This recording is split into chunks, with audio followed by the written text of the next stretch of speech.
maayong buntag guys. So ayun ako nag-video kasi masakit yung kamay ko gatang murag gatusokon dito siya guys sa kuan kanang dagong ano. Sakit kaya siya. Ano ba? So ngayon wala akong gawa. So I will labad the clothes of my children and my husband. And then ang dami pang gagawin. Pasensya na guys, talaga hindi ako nagbabra pag nasa bahay. Pasensya na pa, pero pag gusto ko talaga guys. Pero ngayon, ang init ko sa amin, 35 degrees po. Sino pong mag-bra dyan? Then nag-i-slipis na po ako. Then nag-short. So pasensya na po talaga kayo. Ganito lang talaga ang pandamit. Ganito lang po talaga. So yeah, I will wash him na then I will lay head to the other three the clothes and then yeah, malapit na po itong matapos. Bago pa lang pa ako ng umpisa pero yung washing ko malapit pong matapos. Yun po ang ibig kong sabihin. So ngayon, andito na yung mga labonon ko. Pinalabas ko na lahat yan dito, yan. Saka nandito sa likod. Yeah. So dili ko mag-edit karon guys kasi andito ako sa bahay. Okay lang yun doon pag alis ako or something ano, diba? Talagang mag-edit ako kasi konti lang yun. Kasi pag didiretso po ako mag-edit ng maalis, hindi po pwede kasi nahiya po. So dito lang po talaga ako palibot-libot sa bahay ko, sa namin na ano, hindi matapos-tapos. So yeah, didiretso po ito no edit for today's video. So malapit na po siya. Then waswasan ko na lang to kasi and then ang tubig namin ito and then andun. So I will video the paglalaba ko. Then sana wala ho itong stand na malapit kasi kinuha na po ng tag-iya. So dito tayo sa luma kong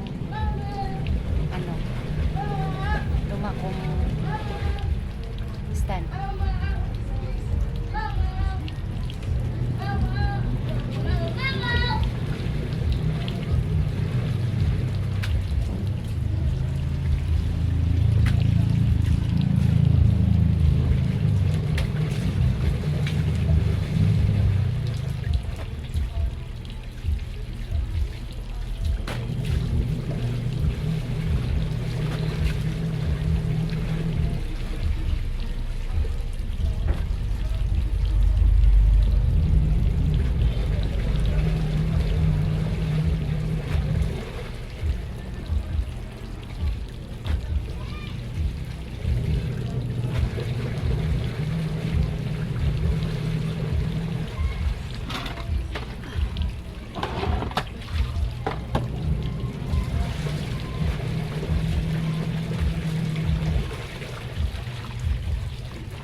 guys sa Pikas.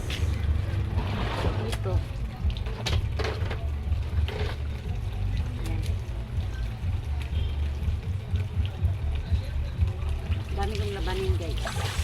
Hindi ko ano, kasi ang dami.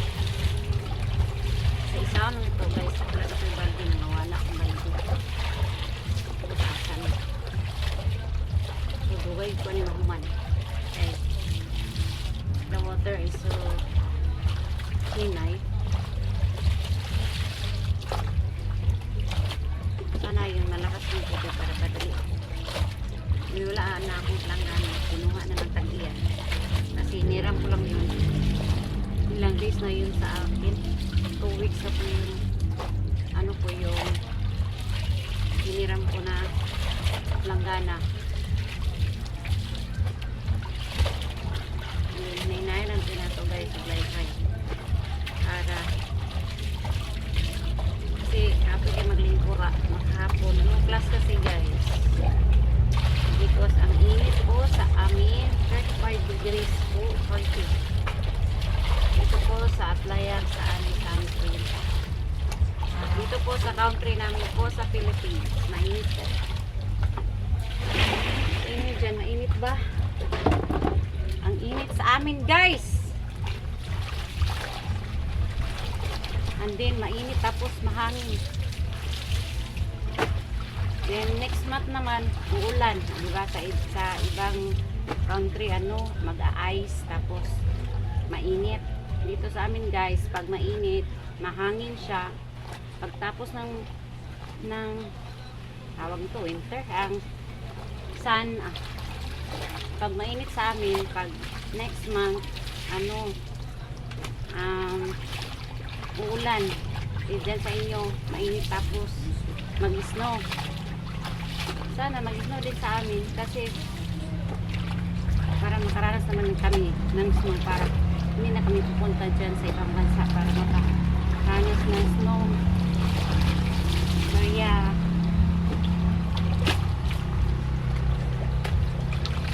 I will wash the clothes na guys kasi ang dami nandun pa sa isang lang nila po guys, 1 by 1 para matapos. Nahina na tag-ihot guys, ako na lang yung makuman. Hindi ko alam kung anong oras na ngayon. 10, 11. Ang init guys talaga.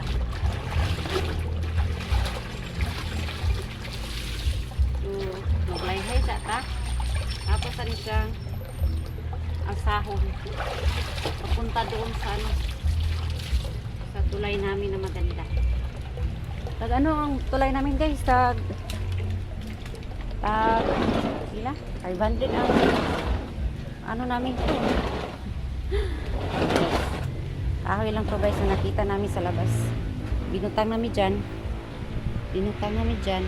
O ayan, makalata ka na doon. Then maglaya ako doon. So tara, banta. Para din ako sige bit-bit sa cellphone. Asa mo ibutang dayon. Huwag lang kayong mahulog. Dito naman kayo ilagay ko. Pero mahulog yun. Sure ko, mahulog yun. Bigyas ba yan?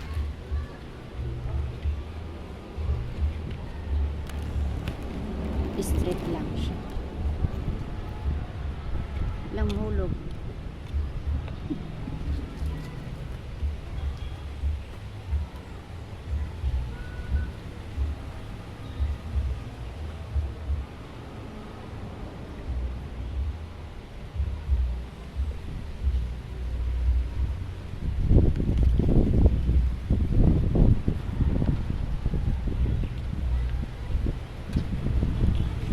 Ng hangin.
Ikaw lang mag-ano.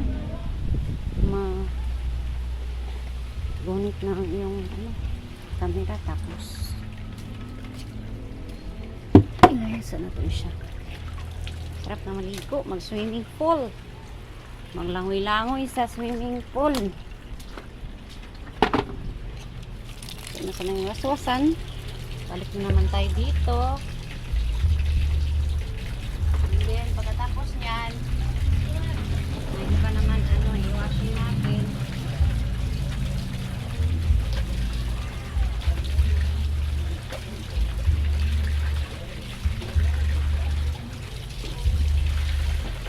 Balik lang tayo for another wash.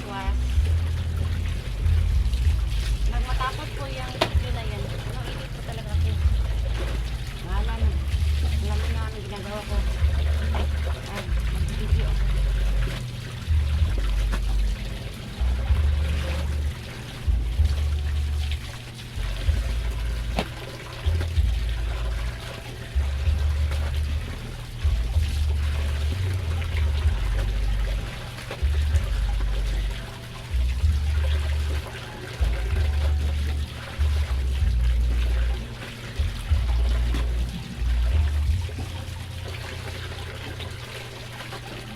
Guys, maligo ako para maligo guys.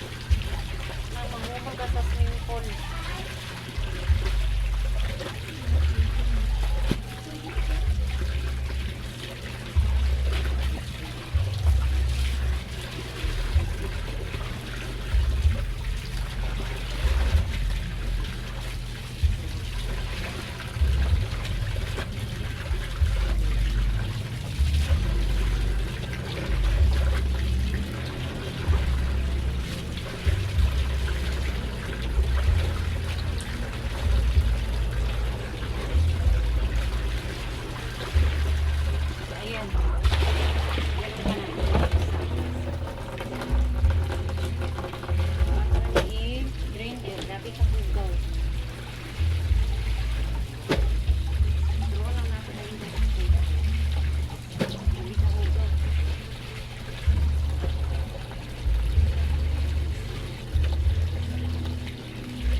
Sa pikas na sad.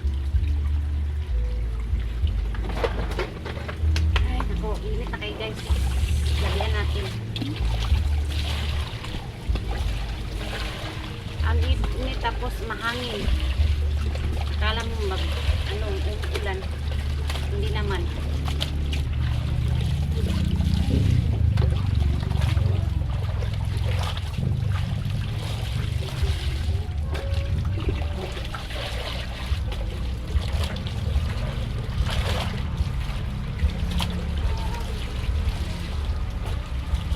Kagabi guys, akala namin yung sinid ni mom sa family GC. May problema pala yung mag-asawa na isa. Akala ko sinama siya, anong nangyari ni pala. Yung ugangan ko, akala ko ugangan yung may problema. Yung kapatid ng husband ko, may sila problema sa asawa niya. Ayos lang naman yun, but okay yung parang yung lalaki ang haras ba, pumunta dyan sa bahay nila tapos ang haras. So hindi yun pwede kasi bawal yun, diba? Makasuhan ka doon. So, akala ko hindi nang minto pala nang kadyo ka siya, umalis din.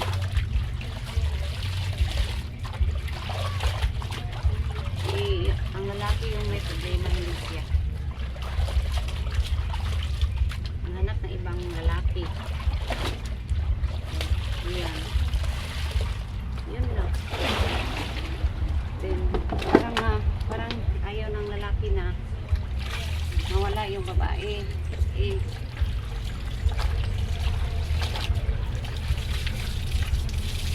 Paano na lalaki yung maghanap sa iba? Yun, kung ano gusto niya. Hindi na ako na ano, nang maritis pa kasi buhay nila yun. Pero kung ako guys, pag sa akin yun, kulang ang